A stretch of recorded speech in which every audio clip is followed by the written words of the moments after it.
क्या आप कनाडा आ रहे हो? रिमेंबर वो ट्रॉली बहुत ज़्यादा मुश्किल थी मेरे से हैंडल करनी। यहाँ पहली बार घर से जब कोई निकलता है। Hi guys, welcome to life with Jasmine vlogs. और आज हम बात करने जा रहे हैं कि कनाडा में मेरा एक्सपीरियंस फर्स्ट मंथ में कैसा रहा, मुझे क्या क्या मुश्किलें आई, क्या क्या मुझे अच्छा लगा यहाँ पे आके।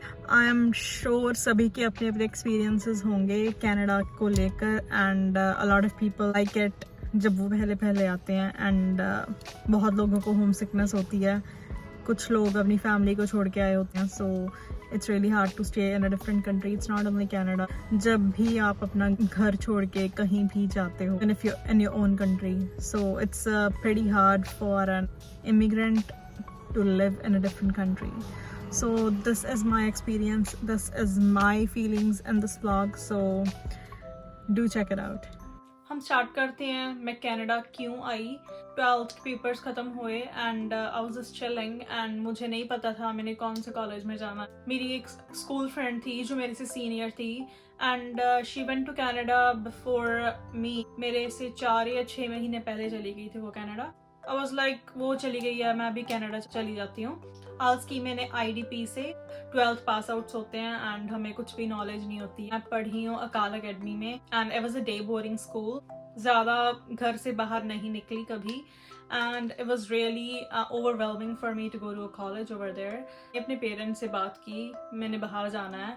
आई mean first time out of the blue आप अपने पेरेंट्स को कह रहे हैं अभी मैंने कनाडा जाना है या कहीं और, सो दे विल बी सरप्राइज। लेकिन मैंने अपने आंट अपने बुआ जी को मना लिया एंड मैंने उनसे कहा अभी मैंने कनाडा जाना है, सो मैंने आइल्स करनी है। I just fail like India में मुझे नहीं पता था मैंने आगे क्या करना है। I started IELTS from IDP।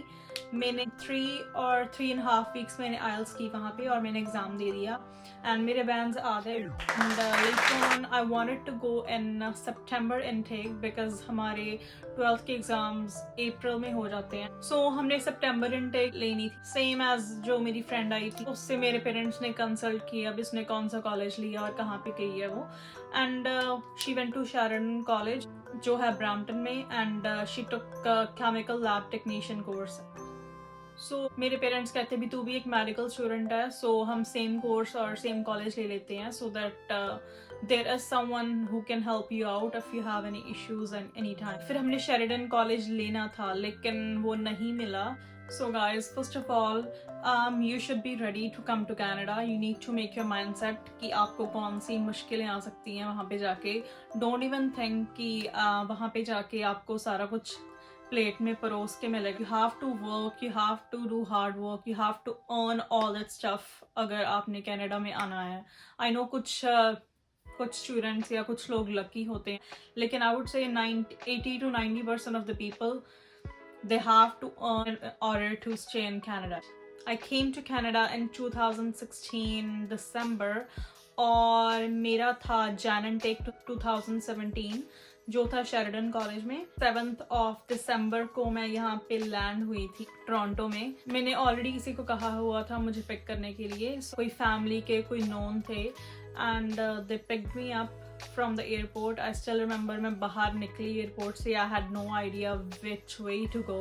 घर से पहली बार बाहर निकली थी so it was a little weird for me. मैं एयरपोर्ट के बाहर निकली अपनी ट्रॉली लेके and I still remember वो ट्रॉली बहुत ज़्यादा मुश्किल थी मेरे से हैंडल। ब्रेक लगानी आती थी ना कुछ और एंड बाहर निकली एकदम से इतनी ठंडी वाली हवा आई and I was like freezing at that time. मैंने बहुत ज़्यादा गर्म कपड़े पहने थे लेकिन मैंने सोचा यार कहाँ पे आ गई, कितनी ज़्यादा ठंड है। बहुत अच्छा फील हो रहा था मैं कनाडा में आ गई हूँ। उस टाइम इतनी ज़्यादा अवेयरनेस नहीं थी, कोई भी व्लॉग्स नहीं बनाता था, कोई भी इतनी इन्फॉर्मेशन नहीं प्रोवाइड करता था तो क्या आपको प्रॉब्लम्स आ सकती हैं, कैसे कैसे सारा कुछ होता है। तो उस टाइम मेरे पास ना तो जॉब थी ना ही मुझे पता था कैसे बैंक अकाउंट खोलना है। No idea what an ATM is. I had no idea क्या क्रेडिट कार्ड है क्या डेबिट कार्ड है। इंडिया में कुछ यूज़ ही नहीं किया था। I was just a baby, I just turned 18 eight that time. ना ही मुझे खाना पकाना आता था और ऊपर से मुझे घर वालों की याद आ रही थी। आई नो चकाचौंध होती है जो आपको अट्रैक्ट करती है लेकिन फिर भी जो घर वालों की याद आती है, उस माहौल की याद आती है। और अगले दिन मैंने सोचा भाई चलो हम चलते हैं बस पे कहीं पे जाते हैं। लाइक मैं घर पे रहती थी and I was super scared at that time. I didn't know how to use the buses, कैसे बसेस यूज़ करनी है, क्या प्रेस्टो कार्ड है, कैसे टिकट्स लेनी है, कुछ भी आइडिया नहीं था. I just stayed there for like 10 days. उसके बाद वो फैमिली ने कहीं फैमिली वेकेशन पे जाना था. They moved me to another house, जो उनका ही एक और घर था. वहाँ पे रही मैं. It was a studio basement. बहुत ज़्यादा ठंडी बेसमेंट थी वो. I only had a small heater eight that time. जो बेसमेंट का फ्लोर था वो पत्थर का था. फिर मैंने चाय बनानी सीखी वहाँ पे. I told one of my friends to buy me a snow jacket and snowshoes क्योंकि उसकी बहुत ज़्यादा ज़रूरत पड़ती है कनाडा में. You can't survive without those. अगर आपको चल के जाना है, if you guys don't have a car. Of course मैं स्टूडेंट आई थी, स्टूडेंट वीज़े पे. I was all alone.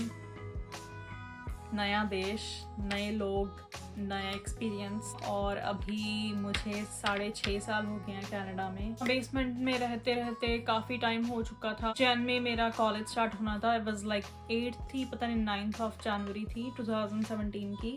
उन्होंने कहा भी आपने जाके रजिस्ट्रेशन करवानी है कॉलेज में.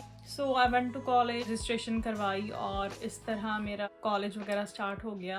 So I took chemical lab technician course at that time. I'm telling you truly, मुझे 3 साल तक होम सिकनेस नहीं हुई. I mean, I did miss them, but इतना ज़्यादा बुरा हाल नहीं हुआ जैसे और लोगों का होता है. Because पहली बार घर से जब कोई निकलता है, सारा कुछ बहुत अट्रैक्टिव लगता है. उसकी वजह से आपको घर की इतनी याद नहीं आती. बहुत ज़्यादा एक्साइटमेंट होती है किसी भी नई जगह पे जाने के लिए, नए नए एक्सपीरियंसेस लेने के लिए. So I only made this vlog ताकि कुछ साल बाद अगर मेरी मेमोरी वीक हो जाए, पल याद ना रहें, so that I can watch this vlog and relive my memories. And यही था आज के लिए. कुछ ऐसा रहा मेरा first month in Canada. So guys, that was it for today's vlog. And ऐसे देखते रहो Life with Jasmine Vlogs and see you guys until the next video. Bye.